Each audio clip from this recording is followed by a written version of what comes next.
Hey tube, it's Matt with Olympus Reptiles, and today we're going to do a double clutch cutting. You're going to see two different kinds of recessive animal. Actually, you're going to see three different kinds of recessive animal. One recessive, another recessive, and another allelic recessive combo. That's right. We're going to do both clutches because one of them is kind of tiny, so we wanted to put two together. But before we get started, I have to ask Camera Guy Kurt a question. Camera Guy Kurt! You've got your Fahlo bracelet on, right? Yep. That's a shark. Shark. What kind of shark do you have? A scalloped hammerhead. And where is your shark? In the ocean. That's great of you. Where exactly in the ocean is he right now? In the Atlantic Ocean off the coast of Maine. Where did he start? South Carolina. So for an exact location, there is Kurt's shark. He is up there where the swimmers taste like clam chowder, or there's pirate gold maybe. I don't know what he's doing up there, but he's swimming around being a hammerhead. It's really kind of neat. And I like this version of the map so I can actually tell where things are as opposed to just the land. But you can change that however you want. So anyway, that is where Chum happens to be hanging out right now. On to the clutch cutting today. Before I cut those, I should tell you, that egg's trying to roll around. Don't do that. That you should double check. Click our link. Olympus 20 will get you 20% off on a Fahlo bracelet, and then you can follow your own animal. Maybe you'll get Chum too. Maybe you won't. Don't know who you'll get. So this clutch was also, again, the odds did really good for us early on. Now they're paying us back. This clutch kind of is El Succo. We only got 2 eggs. This was a first-year female. Sometimes that'll happen. We did just toss one out before we started cutting because it was bad. But I think we started with a total of maybe, was it 5? Mm-hmm. 5, mm-hmm. Right? Yep. So I think this is a shit show of a clutch. Who was the parents? The parents, that's right. The parents was a pastel yellow belly. I'm double checking. Yes. Or sorry, not a pat. What the hell? Oh my gosh.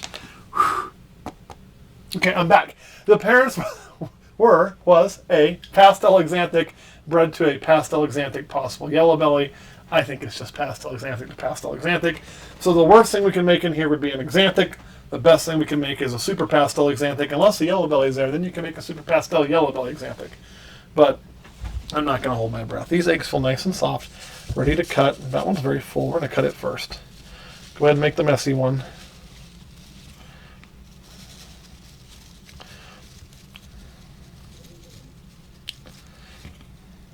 With the way this clutch is gone, we're just hoping for live eggs is what we're really hoping for. That's really nice colors on that.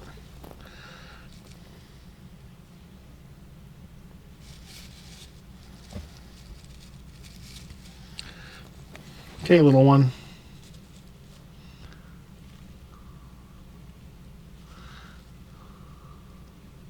Oh, there was a woo. Get a little worried there.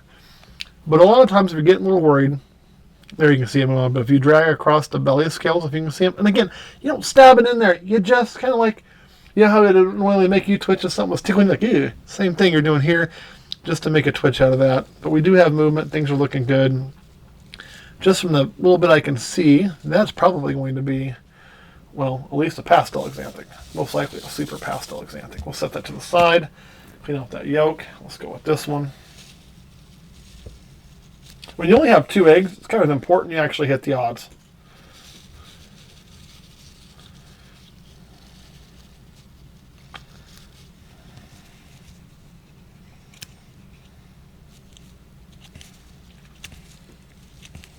That's a super wow. That's definitely a super pastel axanthic there. No doubt about it. So that one might be just pastel. That's alive and doing fine. You can see how just nicely blushed out that is. Whereas this one, we're only able to really see the underneath side and a little bit of that. So I can't really see enough of it to know for sure. It's just very white. But the pastels can come out very, very nice and white. The difference is the super pastel is going to hold its color so much better. Why is that? I've always been playing, man, those axanthics, they just brown out. I hate axanthics because it browns out. And in the world of axanthics, pastel axanthics, they're probably the biggest offender on that. The reason is, they look at a pastel gene, right? Pastel gene tends to brown out. So if a pastel gene starts off very bright and gets darker as it ages, then what do you expect your axanthic to do? So part of that's a gene that's added. There are ways to keep these very, very nice, adding things like fire, yellow belly. Those are going to help. That's why I don't think yellow belly is that one to me. It just looks like a pastel axanthic, but a nice one. So there are ways to make that much better, but you have to add some more genes. You also have to start with good parents. That's another key. Not all pastel axanthics are created equal. Some are created like shit, some are not. So this is one clutch. Why is it in 2 containers? Well, I'll tell you. Our incubator got full, and before we had our second one ready to go, we had another clutch. I had no room for it. There was no room at the end, so almost like baby Jesus had to sleep in a manger, this little clutch had to sleep outside all on its own. We didn't want to do a maternal incubation, so I had an old Exoterra, a little bitty fridge incubator when I first started, that you can go buy commercially, and we did this one in there. But that does mean that this one, even though it was later in the season, got to sit there with an incubator that never got opened. And as you can see, the reason for 2 tubs, it's small, so I had to do 2 shelves. These are probably the ones on the top shelf, I bet. These are probably the ones on the bottom shelf, because the fan don't circulate a whole ton in those.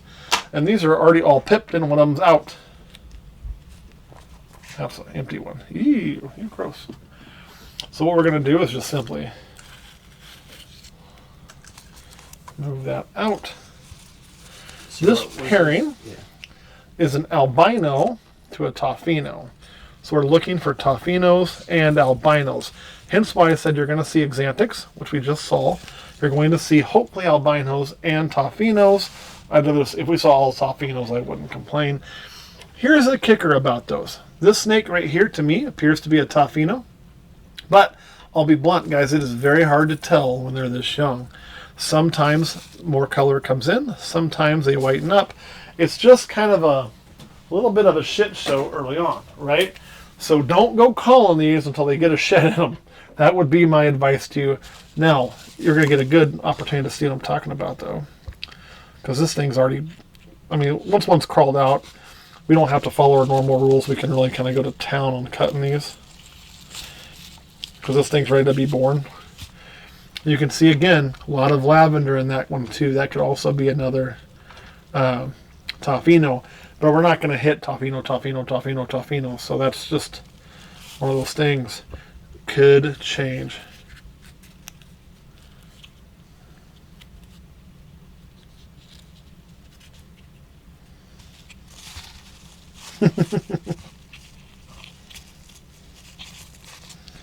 And again, same kind of thing. So look at that. That's 3 good ones right there. Pretty awesome. We'll move those over. We'll cut these 3. And again, they're the same clutch. So those 3 are all pipped. These 3 are all ready. That's the difference of what rack they were sitting on. And that's also why you saw us cut the other clutches, because they're all cooking at roughly the same temperature. So we knew if these guys were done, that meant the other ones were done too. In case anybody's wondering what we do with the straws once we pull them out, don't reuse them. Throw them away. Straws are cheap. Even my cheap ass just throws those away. So if I'll be cheap and throw them away, you should too. Don't try to just like don't reuse your Paralite. Just throw that crap out. Get new Paralite. Mostly that's to avoid any bacteria or contamination or transferring any mold or anything like that.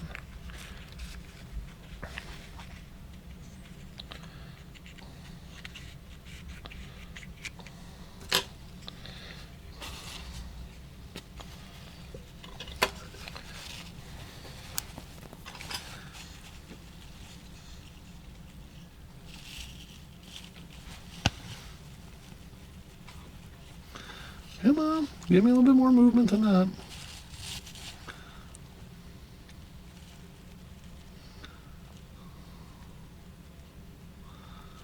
I'm gonna open this up a little bit more.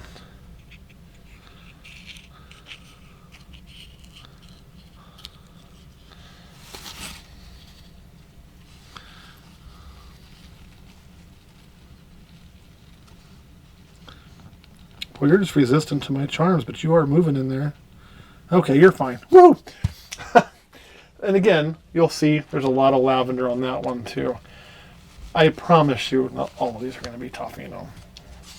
So when these come out, and you're like, oh, I think they're all this, Just know, give it some time. You'll see when we do a clutch update, I'm going to probably have albinos and toffinos. Now, all of these, if memory serves, are also possible het axanthic.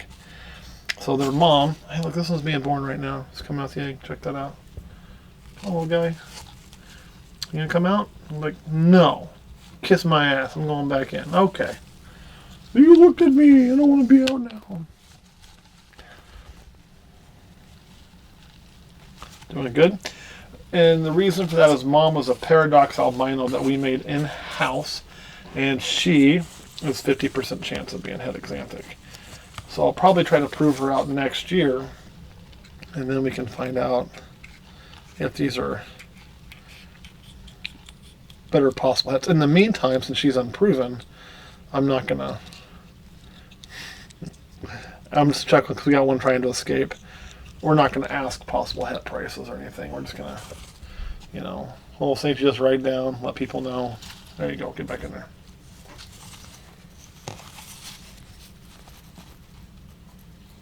That was doing good. Nope. That's his nose. That's his tail. Smell his own ass. All right, guys. So there we go. And again, this was a live egg. We just took it out of there. I'll put that back in there in case you want to crawl in there. So out of that one, I believe we had 6 eggs. All 6 hatched. Again, we never had to get into that incubator. So I do think keeping your incubator, the more consistent you are, the better results you typically have long term. We've been having to open and close ours frequently lately because of putting eggs in, taking eggs out, putting eggs in, taking eggs out. And that cost us a little bit this year. But it's also why you see the first part of the year where you're just open, putting in, which is a lot less opening, pulling out, cutting, putting back in, and all of that. You're going to see probably a higher success rate than what we've seen near the end in our eggs. But overall, and I will give you the numbers like I do every year, I imagine we're going to be right around the normal numbers, which is about 95% for us. So, Kurt, anything you want to add about these snakes? No. Caleb, any thoughts you got? Nope. All right, guys, we're going to switch over to Patreon. We'll catch y'all next time.